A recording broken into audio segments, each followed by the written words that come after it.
Hello बच्चों, eight grade अभ्यास पुस्तिका क्लास 8 की साइंस में आपका स्वागत है। आज हम करेंगे एट ग्रेड अभ्यास पुस्तिका का अध्याय 4। ठीक है, आज हम इसको कंप्लीट कर लेंगे क्योंकि हमने तीसरा अध्याय पिछली कक्षा में किया था।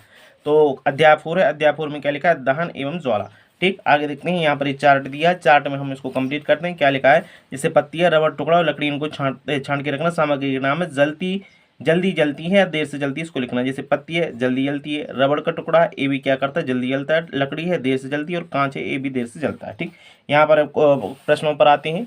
ठीक, प्रश्नों में हम क्या लिखा है? चूज द करेक्ट ऑप्शन है, अर्थात सही विकल्प है। सही विकल्प के आगे करेक्ट का निशान लगाना है, इसको देखेंगे हम। तो यहाँ पर क्या लिखा है? निम्नलिखित में से ज्वलनशील पदार्थों के बारे में सही कथन कौन सा? सही कथन है इसका ज्वलनशील ताप जो होता है निम्न होता है और आसानी से क्या कर लेते, आग पकड़ लेते, यही ज्वलनशील पदार्थ कहलाते हैं। आगे देखते हैं क्वेश्चन नंबर 2। क्वेश्चन नंबर 2 में क्या लिखा है? जलता हुआ ईंधन व ऑक्सीजन का संपर्क टूटने पर क्या होता है? आग पर नियंत्रण हो जाता है। जब से ईंधन अलग कर दिया जाए या फिर ऑक्सीजन की कमी कर दी जाए तो वहां पर जो आग लगी होती है वो क्या हो जाती है? आग बंद हो जाती है, मतलब जलना, आग नहीं लगती, फिर बुझ जाती है। यहाँ तो इसका आंसर हो जाएगा option number B. Question number 3 में क्या लिखा है? चित्र अनुसार कागज में 2 कप, पहले में पानी, दूसरा खाली है, दूसरे मोमबत्ती ज्वाला रखते हैं तो दूसरा कप आग पकड़ लेता है, जबकि पहला कप में जिसमें पानी है आग नहीं पकड़ पाता, बल्कि कप का जो पानी है गर्म होने लगता। आप कप को पहला कप जो आग नहीं पकड़ता उसके संबंध में आपको आंसर देना है। तो इसका आंसर हो जाएगा और बा। इसका आंसर हो जाएगा कागज के कप को दी गई ऊष्मा चालन द्वारा जल में चली जाती है। साथ ही साथ यहाँ पर क्या लिखा है?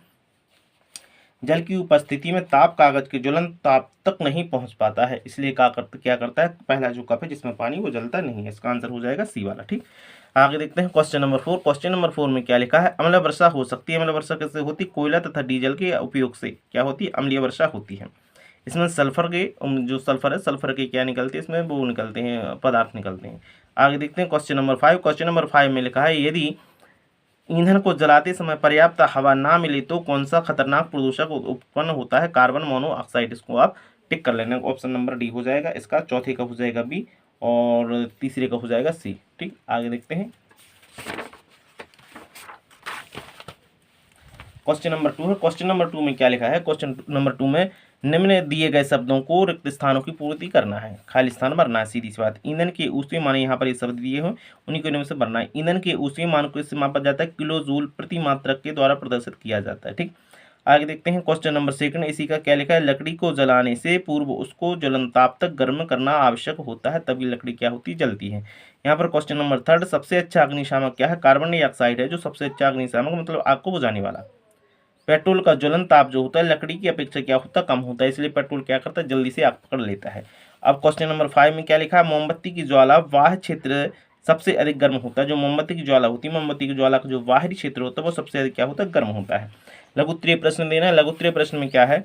चित्र अनुसार 2 कांच के जार ए तथा बी दिए गए हैं। ए जार में कार्बन डाइऑक्साइड गैस है तथा बी जार में ऑक्सीजन गैस है। प्रत्येक जार में एक साथ जलती मोमबत्ती रख दीजिए तो मोमबत्ती अधिक समय तक कौन सी चलेगी, उसके बारे में देखना। बी जार बी में मोमबत्ती है जो ऑक्सीजन गैस की उपस्थिति के कारण अधिक देरी तक जलेगी, जबकि जो जार फर्स्ट है उसमें कार्बन डाइऑक्साइड, इसलिए क्या है? कार्बन डाइऑक्साइड की उपस्थिति में यह मोमबत्ती बुझ जाएगी। Question number 4। क्वेश्चन नंबर 4 में क्या लिखा है? ज्वलन ताप किसे कहते हैं? गीले कागज तथा सूखे कागज में से किसे जलाना आसान होगा? वह न्यूनतम ताप जिस पर कोई पदार्थ जलने लगता है। कैसा? वह न्यूनतम ताप जिस पर कोई पदार्थ जलने लगता है उसका ज्वलन ताप कहलाता है। सूखे कागज का ज्वलन ताप कम होने के कारण उसे जलाना आसान होगा। आगे देखते हैं क्वेश्चन नंबर 5। क्वेश्चन नंबर 5 उन परिस्थितियों को लिखना है जिसके अंतर्गत दहन क्रिया होती है, जैसे कि वायु है, ऑक्सीजन की उपस्थिति में ईंधन तथा ऊष्मा। इन तीनों में से एक को कम कर दें तो क्या होता है? आग नहीं जलती है या दहन की क्रिया नहीं होती। यहाँ पर क्वेश्चन नंबर 5 होता है कंप्लीट। आगे देखते हैं क्वेश्चन नंबर 6। हमारे वायुमंडल में ऑक्सीजन 21% है, कार्बन डाइऑक्साइड का जो प्रतिशत है 0.03% है। यदि दोनों के प्रतिशत को आपस में बदल दिया जाए तो पर्यावरण पर क्या प्रभाव पड़ेगा? तो पृथ्वी पर जीवन की कल्पना संभव नहीं है, क्योंकि अत्यधिक मात्रा में कार्बन डाइऑक्साइड होगी। जब कार्बन डाइऑक्साइड होगी तो अत्यधिक क्या हो जाएगा? वायुमंडल का तापमान बढ़ जाएगा। अभी आपने देखा कि 0.3% कार्बन डाइऑक्साइड पर भी इतना तापमान है। जब 21% कार्बन डाइऑक्साइड होगी तो क्या होगा, ये आप कल्पना कर सकते हैं। ठीक, प्रश्न 7 है। रसोई गैस को जलाने पर कोई आवाज नहीं होती, लेकिन पटाखे को जलाने पर तेज आवाज होती है, क्यों? इसका आंसर होगा रसोई गैस का जो जलना है दहन की प्रक्रिया है, जबकि पटाखे का जलना विस्फोट अभिक्रिया है, जिससे ऊष्मा, प्रकाश एवं ध्वनि तीनों उत्पन्न होते हैं। क्वेश्चन नंबर 7 होता है कंप्लीट। आगे देखते हैं क्वेश्चन नंबर 8 क्या लिखा है, कोयले की तुलना में मिट्टी के तेल के भंडारण में अधिक सावधानी क्यों बरतनी पड़ती है, जबकि दोनों ही ईंधन है। क्योंकि मिट्टी के तेल का ज्वलन ताप कम है, यह कोयले की अपेक्षा क्या है, अधिक ज्वलनशील है। ठीक। क्वेश्चन नंबर 9, क्वेश्चन नंबर 9 में क्या लिखा है, विद्युत उपकरण एवं पेट्रोलियम जैसे ज्वलनशील पदार्थों में लगी आग को बुझाने के लिए उपयुक्त जल उपयुक्त नहीं है, क्यों। इसका आंसर है विद्युत उपकरण में लगी आग पर जल डालने से करंट लग सकता है तथा पेट्रोलियम में लगी आग पर जल डालने से पेट्रोल जल पर तैरता है, अतः आग और अधिक भड़क सकती है। अतः ऐसी स्थिति में अग्निशमन जिसमें फोम तथा कार्बन डाइऑक्साइड हो प्रयोग करना चाहिए। इसका आंसर हो जाए कौन सा, ये आप इसको लिख सकते हैं। ठीक, नोट डाउन कर लें और इसको भी कर लें थोड़ा सा, यदि ना देख पाया हो आप लोगों ने तो इसको भी कर लें और साथ ही साथ ये फर्स्ट वाला भी कर लें। ठीक, यहाँ पर आप कर सकते हैं, इसको लिख लें फिर इसको लिख लें। आगे देखते हैं क्वेश्चन नंबर 10। क्वेश्चन नंबर 10 यहाँ पर आते हैं, ये आ गया क्वेश्चन नंबर 10। यहाँ पर आप एक बार स्क्रीनशॉट ले लें फिर इसको लिखते हैं। क्वेश्चन नंबर 10 में क्या है, एक वैज्ञानिक एक ईंधन विकसित किया है जिसका ऊष्मीयमान अधिक है तथा ज्वलन ताप 20 डिग्री सेल्सियस तथा इस ईंधन या ईंधन प्रदूषण रहित था। इसका एक अच्छा ईंधन था, जो हाँ कारण दीजिए क्यों। ईंधन का ऊष्मीयमान अधिक है किंतु यह 20 डिग्री सेल्सियस औसत यानी कि औसत कमरे के तापमान से कम तापमान होने के कारण स्वतः जलने लगता है, अतः यह अच्छा ईंधन नहीं है। ठीक, क्योंकि कमरे के ताप पर तो नहीं जलना चाहिए, कमरे के ताप पर यदि हमने कमरे पर रख दिया वो आग पकड़ ली, जल जाएगा सब कुछ। ठीक, आगे देखते हैं क्वेश्चन नंबर 11। क्वेश्चन नंबर 11 में क्या लिखा है, यदि ईंधन का ज्वलन ताप है कमरे के तापमान औसत तापमान से कम है तो क्या समस्या उत्पन्न होगी। ऐसी स्थिति में होने वाले दहन से आप किस प्रकार नाम बताना, उदाहरण देना है। स्वतः दहन की समस्या उत्पन्न होगी तथा ईंधन अपने आप जलने लगेगा। उदाहरण के लिए फास्फोरस कमरे से कम ताप पर क्या होता है, जलने लगता है। ठीक, आगे देखते हैं क्वेश्चन नंबर 12। क्वेश्चन नंबर 12 में क्या है, ईंधन के रूप में लकड़ी का उपयोग करना हानिकारक है, क्यों, कारण बताना है। लकड़ी के ईंधन का उपयोग करने से क्या होता है, इससे वनों का विनाश होता है, साथ ही साथ श्वसन रोग होता है, वायु प्रदूषण होता है, वन्य प्राणियों की संख्या में कमी आती है, तापमान क्या होता है, असंतुलित हो जाता है। Question number 13। क्वेश्चन नंबर 13 देखना है यहाँ पर। क्वेश्चन नंबर 13 क्या है, कारण बताइए। दहन के समय मोमबत्ती ज्वाला के साथ जलती है, कोयला नहीं, क्यों। दहन के समय मोमबत्ती ज्वाला के साथ जलती है क्योंकि मोमबत्ती में मोमबत्ती है जो पिघलकर भाप बनकर उड़ जाता है, जिस कारण ज्वाला निकलती है, जबकि कोयले में वाष्प नहीं बनती है, जिसके कारण ज्वाला का निर्माण नहीं होता है। यहाँ पर क्वेश्चन नंबर होता है 13 आपका कंप्लीट। आगे देखते हैं क्वेश्चन नंबर 13 का कंप्लीट होता है। क्वेश्चन नंबर 13 का बात करेंगे, उसके बाद 14 पे जाएंगे। ये क्वेश्चन नंबर 13 का बा जैसे लिखा है, कुछ ज्वलनशील पदार्थों को जलाना दूसरे ज्वलनशील पदार्थों को जलाने की तुलना में कठिन होता है, क्यों। कुछ ज्वलनशील पदार्थों को जलाना उससे दूसरे ज्वलनशील पदार्थों को जलाने की तुलना में कठिन होता है, क्योंकि कुछ ज्वलनशील पदार्थों को ज्वलन ताप अपेक्षाकृत अधिक होने के कारण उसे जलाना कठिन होता है। इसका आंसर आप नोट डाउन कर लें। आगे देखते हैं क्वेश्चन नंबर 14। क्वेश्चन नंबर 14 में क्या लिखा है, निम्न पर टिप्पणी करना। ताजमहल का रंग पहले की तुलना में पीला होता जा रहा है, इस रंग परिवर्तन का कारण क्या है।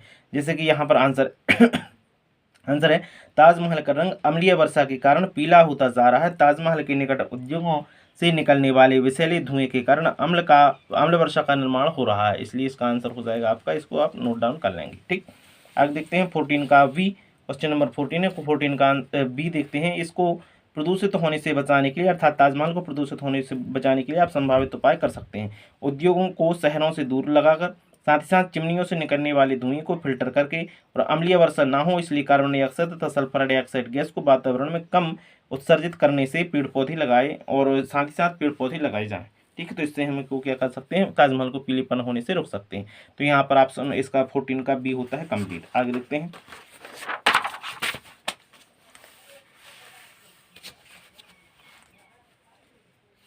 बूझो व पहेली ने फुलझड़ी को पहले जलाने हेतु प्रयास किया, जिसमें बूझो ने फुलझड़ी को मोमबत्ती की ज्वाला के ऊपरी भाग पर रखा। पहेली ने फुलझड़ी को ज्वाला के आंतरिक भाग में रखा। फुलझड़ी ने पहले आग पकड़ी, क्यों। बूझो की बात करें, बूझो की जो फुलझड़ी है ज्वाला के ऊपरी भाग में रहने के कारण जल्दी जलेगी, क्योंकि यह ज्वाला का सबसे गर्म क्षेत्र है। ठीक, जो मोमबत्ती का सबसे ऊपरी भाग जो होता है सबसे गर्म क्षेत्र होता है, इसको आप नोट डाउन कर ले। आगे देखते हैं मोमबत्ती की ज्वाला विभिन्न क्षेत्रों को नामांकित करना है। तो ये है मोमबत्ती, इसकी मोमबत्ती की ज्वाला। जो ऊपरी वाला हिस्सा है पूर्ण दहन का वह क्षेत्र है जो नीली लौ के साथ जलता है और सबसे गर्म भाग कहलाता है। और साथ ही साथ कम गर्म जो भाग होता है वो अंदर मोमबत्ती के अंदर वाला भाग होता है, और सबसे नहीं कम गर्म वाला जो होता है अंदर से थोड़ा सा बाहर वाला होता है, बीच का होता है। और सबसे कम गर्म होता है जो मोमबत्ती जहाँ पर बाती होती है ना वहाँ पर जलता है, वो सबसे कम होता है। यहाँ पर क्या होता है, आंशिक दहन वाला मध्य भाग कहलाता है जो पीली लौ के साथ जलता है। और बिना जली मोमबत्ती का सबसे आंतरिक भाग होता है वो होता है काले रंग का। कैसे होता है, काले रंग का ये मोमबत्ती है। ठीक, आगे देखते हैं। आज हम इसी के साथ प्रोजेक्ट फर्स्ट कंप्लीट करते हैं। जैसे कि बूझो पहेली का घर साला से 6 किलोमीटर की दूरी पर है। बूझो के पिता उसे प्रतिदिन मोटरसाइकिल से छोड़ने आते हैं तो वो ले जाते हैं। पहेली के पिता उसे प्रतिदिन घर से साला लाते हैं और ले जाते हैं। बूझो के पिता को प्रतिदिन मोटरसाइकिल से आधा लीटर पेट्रोल लगता है, जबकि पहेली के पिताजी प्रतिदिन साला में 2 लीटर डीजल लगता है।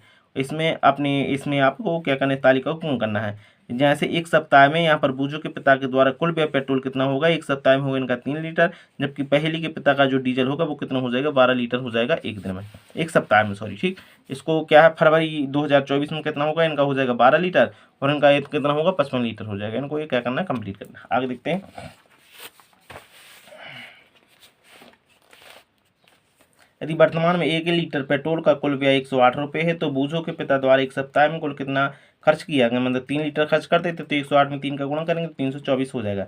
वर्तमान में 1 लीटर डीजल का जो मूल्य है 98 रुपये है, तो पहले के पिता के द्वारा एक सप्ताह में कुल कितना 98 12 को गुणा करेंगे तो 1176 रुपये इनका डीजल का खर्चा हो जाएगा एक सप्ताह का। यहाँ पर देखें, डीजल एवं पेट्रोल के स्थान पर प्रदूषण से बचने के लिए आप वाहनों को किस ईंधन के द्वारा प्रयोग करते हैं। डीजल तथा पेट्रोल के स्थान पर प्रदूषण से बचने के लिए हम वाहनों में सीएनजी ईंधन का प्रयोग कर सकते हैं। इसको आप कंप्लीट कर लेना और नोट डाउन कर लेना। ठीक, प्रोजेक्ट नंबर 2 स्टार्ट होता है। प्रोजेक्ट नंबर 2 में क्या लिखा है, अपने आसपास के 10 घरों का सर्वेक्षण कर पता लगाइए खाना पकाने के लिए किस प्रकार की ईंधन का उपयोग किया जाता है, इसमें से कौन सी ईंधन प्रदूषण के लिए उत्तरदायी है। तो आंसर हो जाएगा, हमें अपने आसपास के 10 घरों का सर्वेक्षण कर पता लगाया कि खाना पकाने के लिए लकड़ी, कोयला, उपले तथा गैस, विद्युत आदि का उपयोग किया जाता है। इनमें से लकड़ी, कोयला, उपले प्रदूषण के लिए उत्तरदायी है। यहाँ पर इसका आंसर हो जाएगा, इसको नोट डाउन कर ले, हम थोड़ा सा आपको टाइम देते हैं।